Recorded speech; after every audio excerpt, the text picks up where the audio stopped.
Welcome back to another episode of Ice Cream Social, man. You know the vibes. Got the boy Mondo in the building. What up, man? Free Spirit Superstar. What up? Oh man, we gotta introduce you. Damn. No, okay, I never know. Listen. I never know because sometimes when you have guests, they like, I don't want to be introduced. I introduce myself. Other times they like, I want to be introduced. So we really didn't talk about this. We on it though. So we got a special guest, man. It's the dog. It's the homie Slick Vic. Go ahead and introduce yourself. Tell them a little bit about you. Yeah, Slick Vic the DJ. I mean, that's really it. I mean, y'all know what I do if y'all in the city. 4 p.m. Soweto, songs for you. Who's who? If you know, you know. All right, so we gonna get right into some of them gems you just dropped. So, songs for you. That's where we at. For those of you that don't know, so we at Duke's Indy right now. Shout out to y'all for allowing us to come in here and do the interview. But so, what made you want to start an event, or what does 1,800 songs for you mean to you? So Songs for You is really it's an open format event where we can really get off any and every type of music that we care to hear. We like to be able to play not only things that we like, but things that we know that the crowd, you know, like when you have Songs for You, you should hear, oh, this is a new song I ain't never heard before, but also be able to hear, damn, I ain't heard this song in like 10, 15, 20 years, you know what I'm saying? Okay. So, that's fine because it's funny that you bring that up, and anybody that knows me is that I have a real issue with not playing new shit. okay. And for you to bring up that point in Indy and that to be happening right now is really touching with me in this moment because that's something that I'm looking for when I go out because I'm hip to a lot of music that's around versus just what people listen to. For real. And I mean, I feel like, especially if you get out of Indy, you get exposed to those different sounds, like in environments like this, you know what I'm saying? Indy can be really slow on picking up new artists, new sounds, really anything. And especially like when you start to veer away from the status quo, you can kind of get a little pushback, you know what I'm saying? So Songs for You is all about taking that leap, being brave enough to break music, like in a palatable way, you know what I'm saying, for the masses of Indy. So I actually want to talk to the new music you mentioned, right? So how does new music hit your ears, right? So how does Slick Vic hear about which new artists or new music to play? When you travel, right, like you say, I'm sure you hear a lot. So how do you decipher what can be played and what's like you just play like in your personal time type shit? It's really all about a feeling. So, I mean, if y'all know me, y'all know I like to play a lot of world music. So I'm not just playing hip hop. Like I grew up on hip hop, I grew up on African music, dance hall, all of that. So everything is about a feeling for me. If it makes me feel a certain way, I want to share that with the people because I want to share that feeling that I had. You know what I'm saying? So when it comes to new music, I take it in and like process how I feel about it, and then if it's something that's gonna fit the environment, I'm gonna share with y'all. So when you say world music, is that artists like Burna Boy? Yeah, Burna Boy. For sure. Shenseea, I'm sorry. Yeah. Tim's, I don't know. Tim's, there you go. Okay. Yeah, that's Y'all all. listen to Central C at all? Man. Okay, you heard Sprinter? Yeah, come on, man, with him and Dave, man. Come on, man. They be hating on me, bro. They be hating on me. I've been listening to that all week. My God. That's crazy. So let's talk about the world of music, right? So you got the event. You slightly mentioned it earlier. So 4 p.m. in Soweto. Yeah. We're gonna talk about it in Indy first, and we're gonna get to the DC later. Okay. So in Indy, what made you start that event? What was that defining moment where you was like, let's make that happen? So I was in a car accident in 2021. Yeah. Glad you okay though. No, I appreciate you. Appreciate you. And at that time, like I was sat down. I wasn't moving around a lot. But I had been taking in this new genre of music coming out of South Africa. I'm a piano, and that music it like touched my soul like while I was down. You feel me? So once again, like that's something I was taking in, and I wanted to share it with the people. Like I don't understand a word that's being said in that music. I promise you, I don't. Yep. And the people that come don't understand a word that's being said in the music. But it's really all about a feeling. I'm telling you, music is powerful. Music is very powerful, man. So. Wanted to share that with Indy first, and it went successful here like for 2 seasons, and then we started taking it on the road, and it's been crazy ever since, man. Like, so I got one more question for Maurice. So everybody that's Black in America knows the prominent Black cities, right? So the Atlantas, the DCs, Miami to an extent. What made you choose DC though, out of over in Atlanta or like the Miami? So we actually, we've been to three cities actually. So we started in Houston. We actually went to Atlanta, and then we went to DC. We chose those cities kind of based off of. You kind of have to do some market research when you like start to try and take your event to other places. Facts. You have to figure out, is there anything like this that exists in that market? How is what we're bringing? How is it going to be perceived by that market? You know what I'm saying?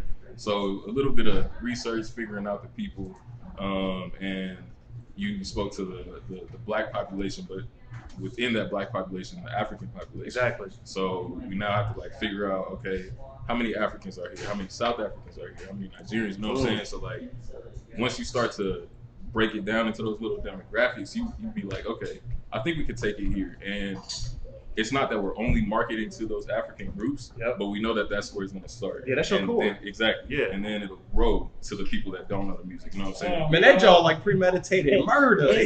Listen, you mentioned some words that you don't really always associate with DJs. You mentioned demographic, marketing, you know, research. You know what I'm saying? So they give people a little more insight on how to kind of do things the way you do it and present it the way you present it. Yeah, man, it's a business at the end of the day. I mean, like, I got into it for the love, and like, luckily, my hobby turned passion, turned, you know, into a career for me. You know what I'm saying? That not everybody could say that, but like, once you get to that point that it's a career for you, and now like this is what you're doing full time, this is how you're feeding yourself.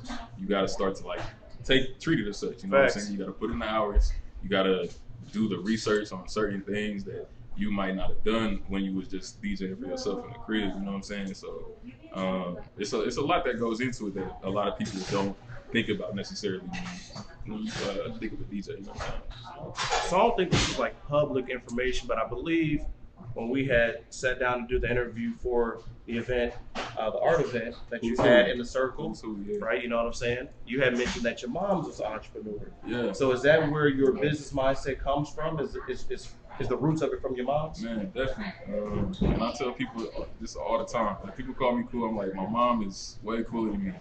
She started her art gallery in 2000. And that has blossomed into, you know, a little store on Mass Ave to 10 years in the circle. Now it's in Carmel. And she's also turned that art gallery and built a subsidiary foundation based in Zimbabwe, Africa. Yeah, shout out the foundation. Yeah, Kwaba Humanitarian Foundation. Does a lot of work in Zimbabwe, Southern Africa, water projects, building school blocks, all types of stuff. Just Google it. But yeah, man, mom's really paved the way, honestly. Are we at 15 minutes? Because I really got like mad questions more. Okay, so that's so.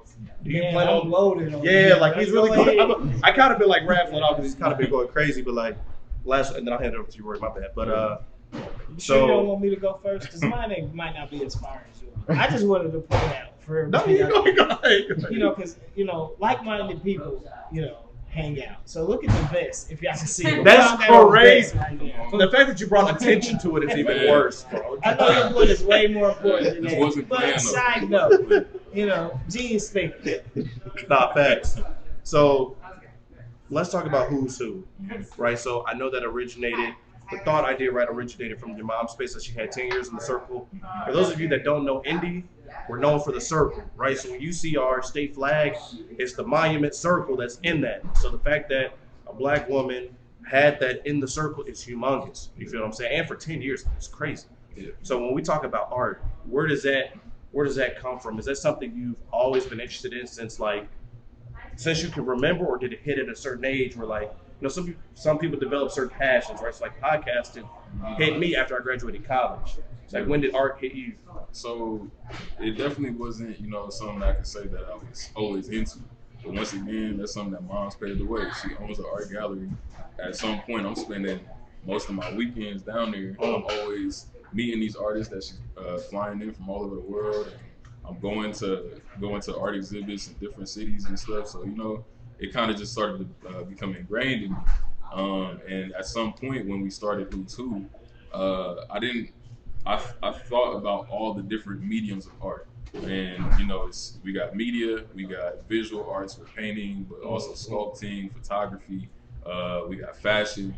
So I wanted to be able to put all of those different entities in one space, you know what I'm saying? And allow those people that we put on the platforms to expand their network with, you know, pretty much the people and the supporters of the other people in the room. You know what I'm saying? Yep.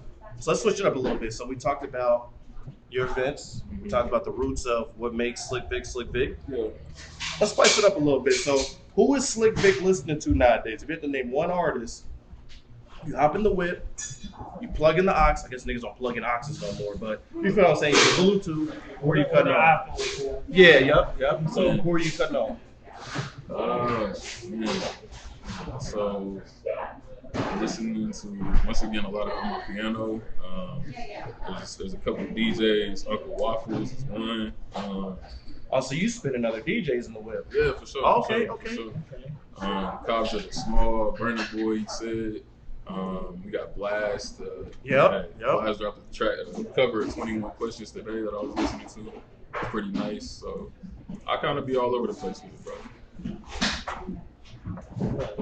Just a question. No, I just feel I'm just kind of like, cause I got kind of. Oh yeah, no. More in here. So we kind of got into a little bit about stuff that you did, you know, some previous things. How did all that bring you together? Doing songs for you. What's going on tonight? Me and Ferris actually met through another event that we used to do, Laurie Patty, if y'all are familiar in the city. That's actually how me and AD met. And it was literally us playing. And we was like, yo, it was musical ear. Like, both of us, like, the respect was there. It's mutual, you know what I'm saying? So we just kind of clicked from there. And ever since then, we kind of been brothers. I ain't gonna lie. It's like been an organic relationship, you know what I'm saying? So that's really how we. Music can do. Man, for real. Bring people Tell me, together. it connects people, man. I'm telling y'all. So I guess when you think of your connections in Indy, you think of you being outside of the city, you think of all the different things you dabbled in. Do you see Indy as like where you will forever cement your roots, or do you possibly see yourself moving out of the city and pursuing, you know, conquering a different community type shit?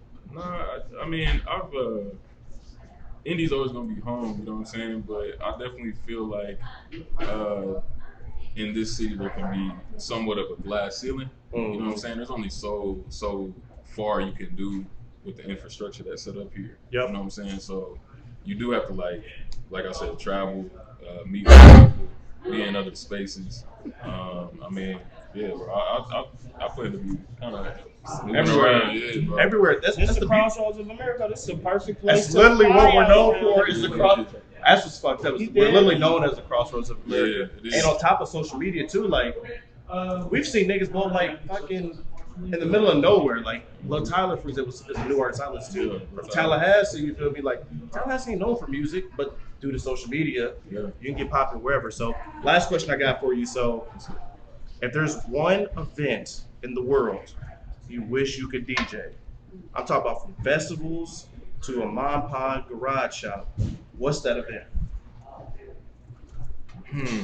Hit your ass Right now, it'll probably have to be like one of the Selection live festivals, live shows, man. Like the people that they bring to be a part of that, I just hold in such high regard musically. So I would love to do something like that one of these days. You put me on, man. I didn't.